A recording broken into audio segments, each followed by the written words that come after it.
जाते जाते परिवार को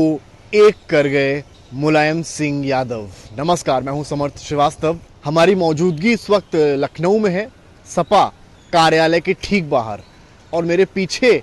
जो आपको मैं तस्वीर अब दिखाऊंगा, उस तस्वीर से आप समझेंगे घोसी के नतीजे आने के बाद का विश्लेषण कहीं ना कहीं इस पोस्टर पे बाकायदा खुद ही लिखा हुआ है। और अगर आप पढ़ेंगे इसको, घोसी में सूचना जारी है, भैया और चाचा पूरी भाजपा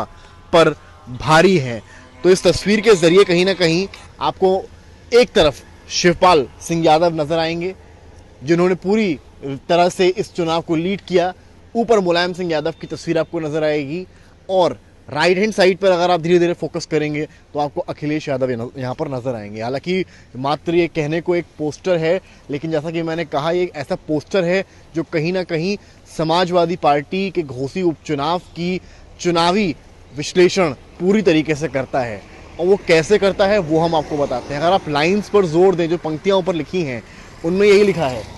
घोसी में सूचना जारी है, भैया और चाचा पूरी भाजपा पर भारी है। इस बार क्या हुआ, आपने अगर नोटिस किया हो, मैनपुरी में जब मुलायम सिंह यादव की जब मृत्यु हुई, जब निधन हुआ, उसके बाद चाचा भतीजे जब एक साथ दिखे लगातार, फिर चाहे जब जिस वक्त विसर्जन हो रहा हो वहाँ पर रहे हो, या जिस वक्त आखिरी पूजन हो रहा हो वहाँ पर रहे हो, हवन में रहे हो, तो एक जो आत्मीयता का भाव दोनों के बीच में रहा, उसने शायद सियासी संदेश दे दिया था। 2017 में जो हुआ था, सबने देखा था किस तरह से लड़ाई और उसके बाद पार्टी में बिखराव और उसके बाद सरकार का जाना। और एक बार फिर अब, क्योंकि शिवपाल सिंह यादव जमीनी नेता हैं और लगातार उनको घोसी उपचुनाव का मैन ऑफ द मैच इसीलिए कहा जा रहा है क्योंकि इस बार घोसी उपचुनाव की कैंपेनिंग जब से शुरू हुई, शिवपाल सिंह यादव ने वहीं पर घोसी में ही मऊ में खूंटा गाड़ दिया और वो वहां से नहीं हिले। उनके साथ हालांकि तमाम दिग्गज नेता रामगोपाल यादव, राजीव राय समेत अखिलेश यादव ने भी वहां पर एक रैली करी, तमाम चीज़ें हुई। लेकिन शिवपाल सिंह यादव ने जिस तरह से कार्यकर्ताओं के लिए ज़मीन पर लड़ाई लड़ी, जिस भी कार्यकर्ता पर उनको लगा कि दबाव बनाया जा रहा है, वो सामने से आए कि ये हमारा कार्यकर्ता है और अब इसको आप नहीं छू सकते हैं। तो तमाम ये चीज़ें जो एक नेता मुलायम सिंह यादव में रही, जो देखी गई उनके दौर में, वो शिवपाल सिंह यादव ने इस बार घोसी उपचुनाव में दिखाई। और सेम ऐसी ही चीज़ मैनपुरी उपचुनाव में भी हुई थी, जिसमें अखिलेश यादव खुद भी उतरे थे और शिवपाल सिंह यादव खुद भी उतरे थे। तो कहीं ना कहीं समाजवादी पार्टी के लिए एक अच्छा संदेश ये है कि जिस तरह से परिवार एक हुआ है, यानी कि जो चाचा भतीजे की जोड़ी है वो एक हुई है, चाहे नेताजी के जाने के बाद हुई हो, ये एक अच्छा संकेत पार्टी के लिए है। घोसी में जो नंबर्स आए हैं, चाहे किसी भी कास्ट से हों, आप पीडीए की बात करेंगे उसमें भी नंबर्स आए हैं, जो अपर कास्ट वोट है वो भी समाजवादी पार्टी को अच्छा खासा मिला है। तो वहीं बीजेपी के लिए इस बार सोचने का विषय है कि आखिर कहाँ चूक हुई। कई लोग ये बात कर रहे हैं घोसी में कि बीजेपी ने अगर दारा सिंह चौहान की जगह किसी और को उतारा होता तो शायद नतीजे या परिणाम या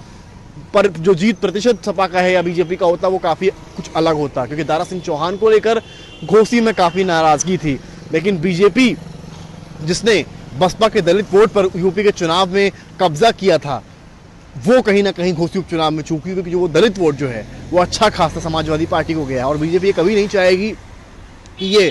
दलित वोट का जो वोट शिफ्ट हुआ है ये आने वाले लोकसभा चुनाव में हो, क्योंकि अगर ऐसा होता है तो ज़रूर ये बीजेपी के लिए खतरे की घंटी मानी जाएगी। लेकिन बड़ी बात यह है कि जो राजभर पर भरोसा बीजेपी का है वो शायद अभी भी कायम रहेगा, क्योंकि राजभर ये दावा लगातार कर रहे हैं कि जो राजभर वोट है वो बीजेपी को गया है, चाहे वो कुछ अनऑथराइज्ड डेटा के जरिए वो शेयर करने की कोशिश कर रहे हैं। लेकिन बड़ी बात यह है, सीट शेयरिंग पर इसका अब असर पड़ने वाला है, फिर चाहे अखिलेश यादव के लिए इंडिया गठबंधन को लेकर हो, क्योंकि घोसी चुनाव में जीत के बाद अब अखिलेश यादव ये कहेंगे कि यूपी में हमारी पकड़ मजबूत है, चाहे कुछ सीट्स ही हो तो हम ज़्यादा सीट्स चाहेंगे। तो वहीं बीजेपी के लिए, यानी कि दारा सिंह चौहान की बात करें या स्पेशली आप राजभर और निषाद की बात करें, उनका दाम अब जब बीजेपी सीट्स बांटेगी तो उनका दाम कुछ विफल जरूर नजर आएगा। कैमरामैन रोहित के साथ समर्थ श्रीवास्तव, लखनऊ।